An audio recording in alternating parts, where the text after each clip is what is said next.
A paz do Senhor Jesus Cristo, que a graça de nosso Deus possa estar sobre a sua vida, sobre a sua família. Mais uma vez estamos aqui para falarmos a palavra de Deus. Eu gostaria de trazer uma temática hoje, religiosidade e cristianismo. Eu gostaria de ler aqui na palavra de Deus dois lugares. Lucas capítulo 4, versículo 18 e o versículo 19. O Espírito do Senhor está sobre mim, porquanto me ungiu para anunciar as boas novas aos pobres, enviou-me a proclamar libertação aos cativos e restauração da vista aos cegos, para pôr em liberdade os oprimidos e para proclamar o ano aceitável do Senhor. Desejo ler também Tiago capítulo 1, versículo 27. A religião pura e imaculada diante do nosso Deus e Pai é esta: visitar os órfãos e as viúvas nas suas aflições e guardar-se isento da corrupção do mundo. Eu quero falar um pouco aqui sobre religião, o significado de religião, o significado de religiosidade e também sobre o cristianismo, o verdadeiro cristianismo. Sei que de repente você tem algumas dúvidas e nesta noite o Espírito de Deus, através da palavra, irá abrir o seu entendimento. A gente ouve, principalmente nesta crise que estamos enfrentando agora, no mundo, eu pude perceber com as pessoas que eu converso que a fé das pessoas ficou um pouco mais aflorada. O nome de Deus está sendo mais pronunciado. O povo quer que Deus acabe com esta crise, com esta pandemia, e querendo ou não, às vezes as pessoas estão vivendo uma religião, uma religiosidade e não está vivendo um verdadeiro cristianismo. Religião. Qual é o significado de religião? Religião vem do latim, religare. Ou seja, ligar novamente o homem a Deus. Ligar novamente ou trazer de volta o homem para a presença de Deus.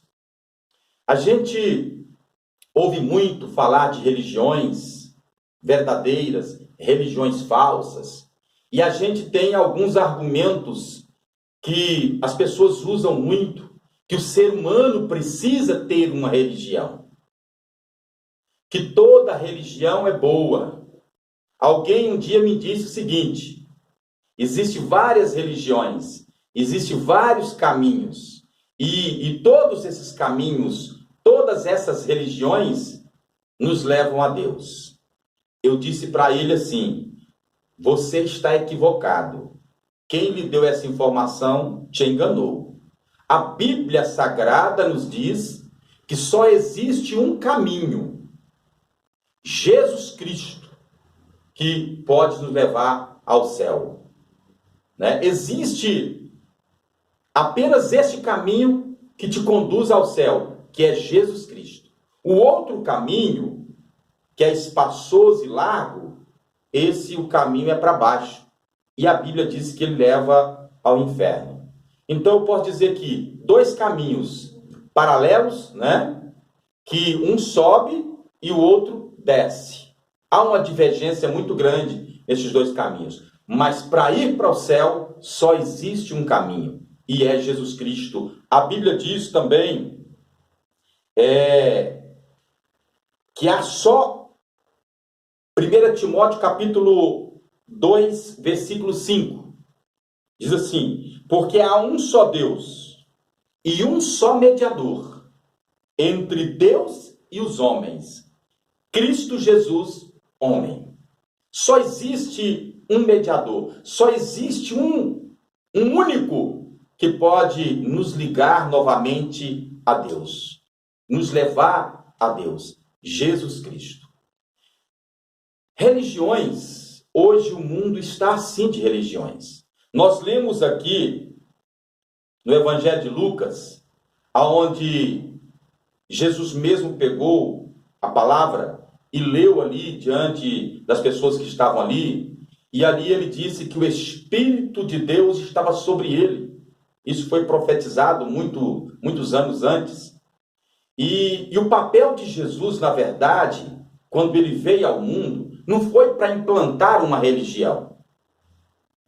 Jesus veio para salvar e libertar. Jesus veio para dar vista aos cegos. Jesus veio fazer curas. Jesus veio fazer milagres. Jesus veio restaurar o caminho que leva o homem de volta para a presença de Deus. Aí você pode ter, pastor, então a religião ela é ruim? Não. Existem, né? Quando Jesus veio ao mundo, a religião já existia. Já existia. Jesus, na verdade, ele veio para trazer salvação, libertação, para implantar o reino de Deus na terra. Mas Jesus não implantou uma religião. Na verdade, ele era perseguido pelos religiosos daquela época. Ele foi condenado pelos religiosos, foi difamado pelos religiosos, né? Mas existe a religião boa. É aquela que nós lemos aqui, ó. A religião pura e imaculada diante de nosso Deus e Pai é esta: visitar os órfãos e as viúvas nas suas aflições e guardar-se isento da corrupção do mundo. Eu já vi pessoas citar esse versículo várias vezes. Olha, religião boa e que agrada a Deus é aquela que visita os órfãos e as viúvas. E não termina aí o versículo, né? E que nós fiquemos longe da corrupção do mundo. Olha, hoje, na verdade, as religiões estão corrompidas. As pessoas não sabem nem... Tem gente que não sabe nem discernir, não tem nem entendimento para dizer se esta ou aquela religião é a certa. O que eu digo para você, que qualquer denominação que você procurar, ela precisa estar enquadrada dentro da palavra de Deus. Ela precisa... Porque, deixa eu te dizer uma coisa aqui. A religião, né? Eu sempre disse nas minhas ministrações, é uma das coisas que mais vai levar as pessoas para o inferno. Porque as pessoas entendem que se tiver uma religião, ele é salvo. Ele entende que a religião molda o homem, que a religião salva o homem. Isso é uma concepção errada, é um ensino errado, deturpado. Só Jesus pode salvar. O homem... Nós entendemos e sabemos pela palavra de Deus que quando Deus nos criou, Ele nos criou, o homem é religioso mesmo, ele é adorador. Mas nós precisamos buscar uma religião pura e verdadeira. Aí é aquilo que nós lemos aqui. Pastor, uma religião pura e verdadeira é aquela que cuida do necessitado, é aquela que cuida dos mais fracos, é aquela que prega amor ao próximo, tá entendendo? Aquela que cuida do pobre, que cuida das pessoas doentes. E para nisso, não. Se você fizer tudo isso que eu disse aqui, mas não se manter isento da corrupção do mundo, também você não está praticando uma verdadeira religião. Hoje, na verdade, existem muitos religiosos e muitas pessoas praticando religiosidade. E eu sei que existem muitas pessoas praticando um cristianismo verdadeiro. Eu sei que existem pessoas clamando a Deus. Eu sei que existem pessoas que leem a Bíblia, pessoas que pregam a palavra, pessoas que estão orando, jejuando, pessoas que estão ganhando almas, pessoas que estão sentindo a presença de Deus. Eu sei que existem pessoas que estão vivendo a palavra de Deus, vivendo um verdadeiro cristianismo. Mas em contrapartida, nós estamos vivendo e observando aí pessoas vivendo um evangelho deturpado. O que a gente mais vê hoje são pessoas vivendo religiosidade exagerada. E isso, ela se torna maligna. maligna. Deixa eu falar um pouquinho para você aqui sobre religiosidade exagerada, maligna, maléfica. Porque a gente sabe que dentro da religião, dentro da palavra, existe mesmo rituais, existe dogmas, né? Nós jejuamos, oramos, louvamos a Deus, lemos a Bíblia, nós pregamos a palavra de Deus, nós oferecemos cultos a Deus. Isso faz parte da nossa religião, isso faz parte do nosso cristianismo. Mas existem pessoas que, ao invés de praticar um cristianismo de verdade, ele pratica uma religiosidade.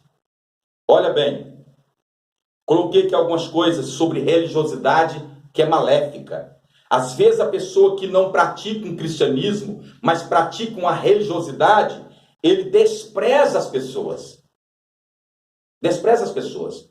Nos dias de Jesus, existia uma religião dos fariseus. E Jesus combateu muito os fariseus. Haviam fariseus bons. José de Arimateia, Nicodemos. Porque às vezes os pregadores classificam os fariseus como nenhum deles prestava. Existiam os fariseus bons, mas também existiam fariseus, e na maioria deles, eles eram apenas religiosos, praticavam apenas a religiosidade. Né? Nós temos o exemplo daquele fariseu que foi no templo orar. Ele foi lá para frente e orou assim: olha, Deus, eu não sou como aquele publicano lá, eu não sou como os demais. Ele se achava superior. Ele dizia assim: eu dou dízimo, eu dou oferta, eu jejum, eu oro. Ele praticava a religiosidade. A Bíblia diz que ele saiu do templo e Deus não recebeu a oração dele. Ele saiu do mesmo jeito que entrou. E nós temos nesse mesmo episódio um publicano que entrou e não achou digno de ir à frente. Ele ficou no fundo. E a oração dele foi simples. Olha a diferença da religiosidade e do cristianismo. Aquele publicano disse assim: Senhor, tende misericórdia, seja generoso comigo, porque eu sou pecador. Uma das coisas que diferenciam a religiosidade é que muitas das vezes pessoas praticam a religiosidade, né? Não arrependem, não reconhecem a pequenez, ele acha que não depende de alguém ou de Deus, ele acha superior às outras pessoas. Deixa eu falar um pouquinho disso aqui para você. Existe hoje muitos pregadores, nos dias que nós estamos vivendo, que ele interpreta totalmente errado o seu chamado. Ele acha que veio para ser servido. Muitos pregadores aí hoje, eles estão atrás de status, estão atrás de números de pessoas para o seguir. Quantos pregadores têm trazido problemas para a igreja e os pastores ficam com os problemas, pregando abobrinha, pregando o evangelho deturpado, trazendo uma palavra deturpada, porque eles querem só honra, glória e querem ser servido. Ei, você que é pregador e de repente está me ouvindo, você tem que entender que você foi chamado por Jesus para servir, você está a serviço de Deus. A honra é para Deus, a glória é para Deus. E aí os pregadores querem se destacar. Sabe o que é um pregador que vive religiosidade? É aquele que prega e não vive aquilo que ele prega. É o que mais temos hoje. Os fariseus, eles quando iam jejuar, eles faziam uma cara triste, abaixavam a cabeça, só para as pessoas perceberem que eles estavam jejuando. Iam para as praças, desfiguravam o rosto, para as pessoas olhar e dizer assim: olha, esse é crente mesmo, esse é homem de Deus, esse é santo. Existe muita gente praticando religiosidade. Então isso é um mal terrível. Tem muito pregador que acha que é mais do que o pastor da igreja onde ele prega. Ele acha que é muito maior do que até mesmo Jesus, porque ele traz a honra para ele. ele quer ser idolatrado. Ele não pode visitar uma viúva, ele não pode visitar um órfão, porque isso não traz status, isso não traz honra, certo? Ele precisa pregar para multidões. Tem pessoas que não conseguem servir a Deus numa igreja pequena, porque que honra que ele vai ter, que glória vai ter. Deixa eu te trazer outra coisa aqui. Existem pessoas vivendo religiosidade, e aí se tornam pessoas fanáticas, se tornam pessoas cegas, correndo atrás de coisas que não têm valor. É apenas religiosidade. Esquece de viver um cristianismo de humildade, de simplicidade, porque o evangelho de Cristo é simples, mas é poderoso para salvar, para curar, para libertar, para transformar o homem perdido. O evangelho de Cristo é poderoso para trazer o homem de volta para a presença de Deus. Deus fala com você nesta noite, que você possa viver um cristianismo de verdade, sair da religiosidade. Esse negócio de apenas ir para a igreja, de colocar um terno, de abrir a boca quando mandar abrir a boca, de fazer as coisas que estão costumeiramente fazendo.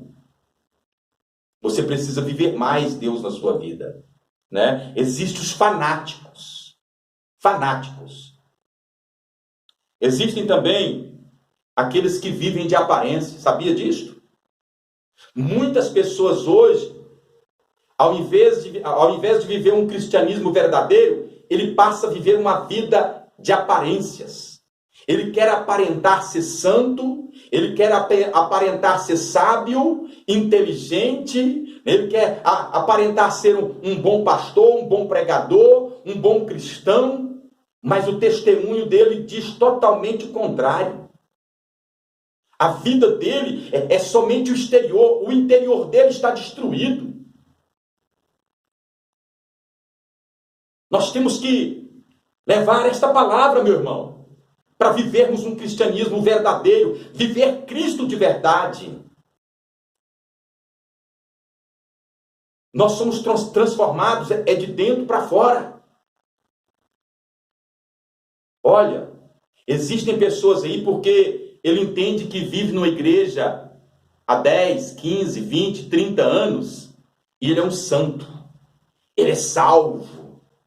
Porque ele vive uma religiosidade, ele bota um terno, ele bota uma gravata, ou ele pega uma Bíblia, tá entendendo? Ele jejuma, ele ora, e ele vai na igreja, e aí a denominação dele é uma denominação muito grande, e é uma placa que traz um certo esplendor, e aí ele acha que por pertencer ali, e por se vestir, e colocar uma Bíblia, ele é mais santo do que todo mundo, e aí ele está vivendo o verdadeiro cristianismo, vivendo uma vida de aparência. Sabe o que ele faz? Ele começa a julgar as outras pessoas. Ele começa a fazer julgamento. Ele acha que as pessoas não vão para o céu. Ele acha que já tem até condições de declarar se alguém vai para o céu ou não vai para o céu. Ele acha que ele vai. Ele pratica algumas obras. Isso é religiosidade. Ele acha que porque ele pratica algumas boas obras, ele merece ser salvo. Deixa eu te falar uma coisa. Salvação é pela fé, por intermédio da graça. Nós não merecemos salvação. Ninguém merece. Não é por mérito, é por graça. E precisamos ter fé. Aí alguém, já disseram de mim mesmo que eu não sou salvo. Que eu não vou ser salvo. Algumas pessoas já disseram para mim, já disseram de mim, melhor dizendo, que eu não vou ser salvo. Olha, um ser humano, sabe o que é? Ele está entendendo que até Deus, ele já vai decidir quem vai ser salvo e quem não vai ser salvo. Ele vai decidir quem vai para o céu e quem não vai. Esquecendo que o único que pode nos justificar é Deus.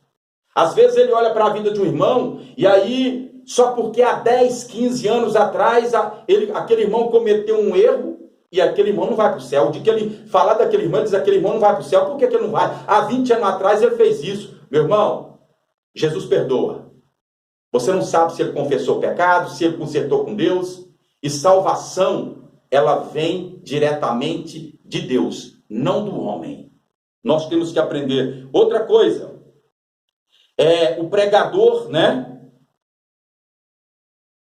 Tem muito crente que ele fala uma coisa e vive outra. Isso é também religiosidade. Religiosidade. Então você precisa falar aquilo que você vive, pregar aquilo que você vive. Nós temos que aprender a viver esta palavra. Nós, no mundo com tantas religiões, e religiões heréticas, religiões falsas, e aí você fica atordoado, qual é a verdadeira? É aquela que está na palavra de Deus, é aquela que você olha para a Bíblia e ela está dentro da Bíblia, né? Cuida dos órfãos, cuida das viúvas, dos necessitados. E outra coisa, não se deixa contaminar com a corrupção do mundo. Ou seja, tem gente que vive uma religiosidade, sabe, com uma capa, só para encobrir os seus pecados. Deixa eu te contar uma coisa. Precisam ser confessados para alcançar a misericórdia de Deus. Precisa arrepender. Da mesma forma que você julga alguém, você vai ser julgado. Ninguém é melhor do que ninguém. Eu posso ser o melhor cristão, o homem mais santo. Não tenho o direito de julgar ninguém pela aparência. Jesus conhece o coração. A verdadeira religião, Jesus veio ensinar. Ele não implantou uma religião. Quando João Batista veio, ele veio preparar o coração das pessoas para a chegada do reino de Deus, não de uma religião. Quando Jesus chegou, já havia várias. Então começa a viver esta palavra, começa a viver Jesus na sua vida, começa a viver um verdadeiro cristianismo, um cristianismo que você vive uma mudança interior e uma exterior. Um cristianismo que você passe pelo novo nascimento, que você produza frutos de arrependimento, né? Que você produza frutos bons, que as pessoas, que eu e você, nós possamos refletir, não a nossa luz, mas a luz de Cristo. Que Cristo resplandeça na minha vida, na sua vida. Que tudo o que nós fizermos é para a honra e glória do nosso Deus. Então, por onde você andar, por onde você levar esta palavra, procure viver um cristianismo verdadeiro. Eu ministrei há poucos dias, Cristo ungido, cristão ungido de Cristo. Viver um cristianismo é viver uma vida debaixo da unção de Cristo, é viver uma vida debaixo da direção do Espírito Santo de Deus, é viver uma vida centrada na palavra de Deus, viver uma vida cheia de Cristo, cheio da palavra, é esconder esta palavra no coração para não pecar contra Deus. Não seja apenas um religioso. Não viva apenas esse comodismo, esse legalismo. Querer vir ou querer ir numa igreja, porque se eu não for na igreja, Deus vai me pesar a mão. Porque se eu não fizer isso, Deus vai cobrar de mim. Não faça por amor. Deixe o amor de Cristo entrar em você. Deixe o Espírito Santo entrar em você e a sua vida ser mudada. Por que muitas pessoas vivem uma vida cristã frustrada? Porque viveu demais a religiosidade, viveu demais o legalismo e Deus não agrada disto. Mas viva, seja um religioso, mas enquadrado dentro da palavra de Deus. Ame o seu próximo, ame a palavra. Ame a Deus, ame seus inimigos. Que Deus te abençoe. Fica esta palavra, que você reflita nela, né? Religiosidade ou cristianismo? Deixa eu te indicar uma coisa boa. Viva um cristianismo de verdade. Viva Jesus de verdade. Viva a palavra de verdade. Conhecereis a verdade e ela vos libertará. Deixe esta verdade entrar dentro de você, tirar a cegueira, tirar tudo que não presta, salvar você, salvar a sua alma, salvar a sua casa, a sua família, mudar a sua história. Deus tem recompensa para você. Que Deus te abençoe. Fica aí um forte abraço. Deus abençoe você, sua família, no nome de Jesus Cristo. Amém.